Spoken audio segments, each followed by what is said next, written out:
Hey party people, it's Brian again with BG Model Workshop, and I just realized we have not done a video since our 600 subscriber giveaway, which was, I think, over a week ago. So, oh my, I have been bad. I apologize about that.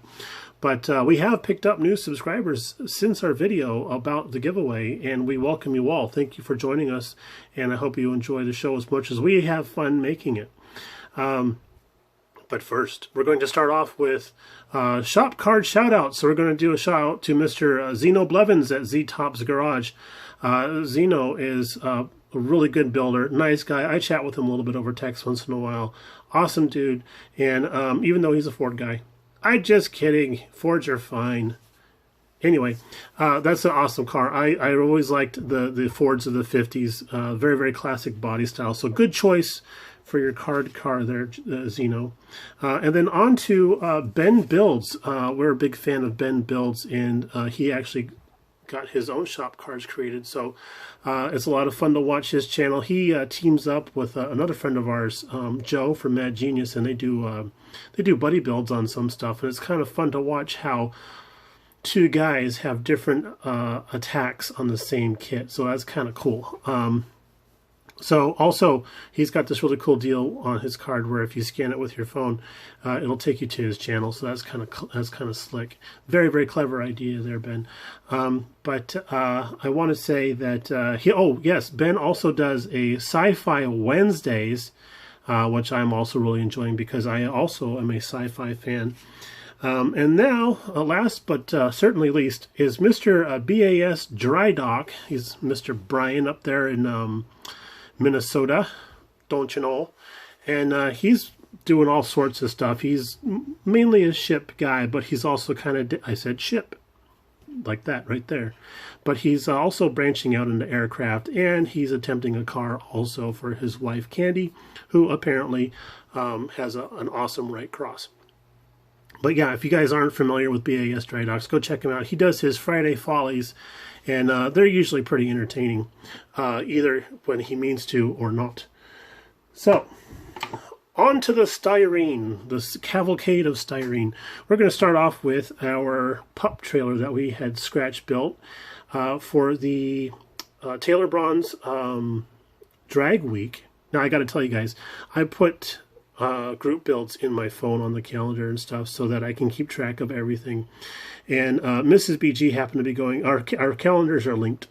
So Mrs. BG was going through the calendar, plotting out stuff for her vacation time and stuff, and she happened to see Drag Week in the phone, and then she instantly called me from work and asked if she had some questions she should be asking about my choice of lifestyle. But I assured her that it was for a group build, and she believed me, so we're good. All right, so on to the trailer. Completely scratch built, frame and all.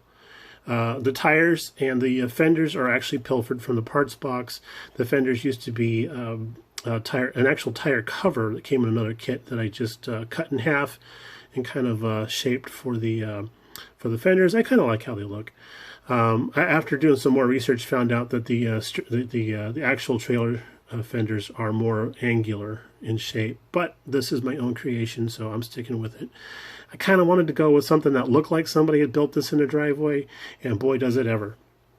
We used some tread plate up in the front here, and then another tire cover from the parts box to help break up all of that tread plate. The actual tongue piece here, the hitch, yeah, I'm getting my vocabularies all mixed up. But this tongue piece here, this is actually off of another kit that was supposed to have a trailer hitch that was on the front of the truck for towing it and everything. So I just clipped that off and stuck it on there. And then underneath, we just kind of sprayed it with some gloss black so we can get some contrast going with the white, and then show off the frame rail a little bit there. And in the back here, we created the hitches and latches. Hitches and latches. We did the latches and hinges. That's the word we're looking for. To replicate what was on the more modern trailers and stuff. So this is all made out of tiny bits of C-channel strips of very, very thin styrene. I don't have the number of the thickness number on that because they were out of the styrene bin. And then we just kind of did a little bit of bend ups and stuff like that. Painted the handles black to make it look like the ones that are actually on the trailers. And then we're going to go through, I think we're going to snag some red bits off of these guys here for our tail lights. And then we'll call this guy done. It is a little bland with just the white sides on here, the slab sides on there, but again, I wanted it to be more of a garage build. So I hope you guys like that. Let me know in the comments below what you think on that guy there.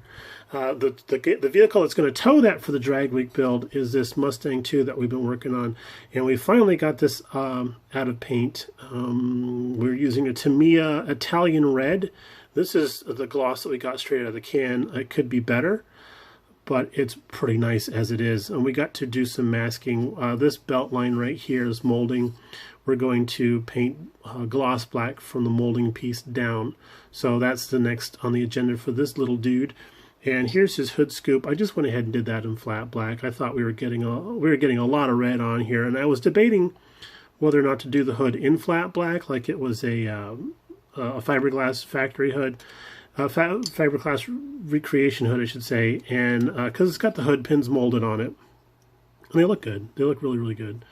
And I thought, no, let's just make it like cut a hole in the hood and everything. And then when I went to go paint it, I realized, no, there is actually like a fiberglass-like look to it. Or wait, no, I take that back. That's the hood mat. All right, we're good. We're good. Everybody's happy. All right, so that's that for that. And then for my cousin Bradley, his commission build, I've got the chassis nearly done. I got to do a second pass on my aluminum, and I did hog out some holes for the exhaust because the exhaust tips are broken off, and we're going to put some aluminum tubing on there. So you got that sorted out. And then I think after we get our aluminum redone, we're going to Ushi powder the exhaust pipes themselves that go back up. But it's all molded into one piece. And then we have our oil filter primed in white, and we're going to hit that with some orange a little bit later today. And now onto the body. Do not adjust your TVs or phones. This is the actual color of the primer. This is pink. Mr. Munchkin Modeling Man and Mr. Fred Henry both swear by using this pink primer for your red coats. And I don't mean British. I had used a white primer for the Mustang 2, so that gave this red a lot of bright features to it. So I'm hoping for more of a richer color in this one here. I did not want to go with with gray. The car's molded in silver, but I didn't want to go with a gray because I find that really muddies down the red colors especially. So the one trick thing that we did do with this car is we added a little magnet, and we got that right up there. This is an actual hole for the rear view mirror where it's supposed to mount, and we just hogged it out a little bit and put a tiny little magnet in there, and we got one up on the inside of the roof there, and they clip together pretty good. So here we go. So we can tilt it, we can tip it, stuff like that. So I'm pretty sure that if anybody picks the model up off the shelf, that it's not going to go sliding off, because this will be in a display case. So we got our second coat of primer on that guy, and we're going to do wet sanding on that possibly today, and then our first coat of color on that and see how that turns out. And I apologize for the length of the video, but we're going to go ahead and show you what we got going on with our Battloid. I started this several weeks ago, and I had to wait to get the color for the orange, but it was worth the wait. I just did some silver and translucent green over the I don't know, view plate, I guess you want to call it. But its gun is mounted to his forearm right now. That's how they mount them in the comics and the TV show. So I wanted to see how that looked. I went ahead and tacked that on there, and I like how it looks, so I think we'll go ahead and go with it. But I think he just needs a little bit of a grime wash and a touch of weathering, and we'll call him done. He's got a rather nice backside, as do I, as I've been told. But yeah, it turned out pretty well. Decals were a little iffy, so we were very, very delicate with those, and there was a lot of decals on the sheet that we didn't actually have to use, so that was very nice. But yeah, I really like how he's looking. I don't have him permanently put together because I'm going to take him apart a little bit and weather him. But when we get fully done with him, we'll let you know. So a couple more hours of work on him, which probably means 6 more months. But yeah, that's what we got going on the bench, boys. Thanks for tuning in. Again, welcome to our new subscribers. We really appreciate that. Thanks for joining us. And we'll talk to you a little bit later on. Bye now.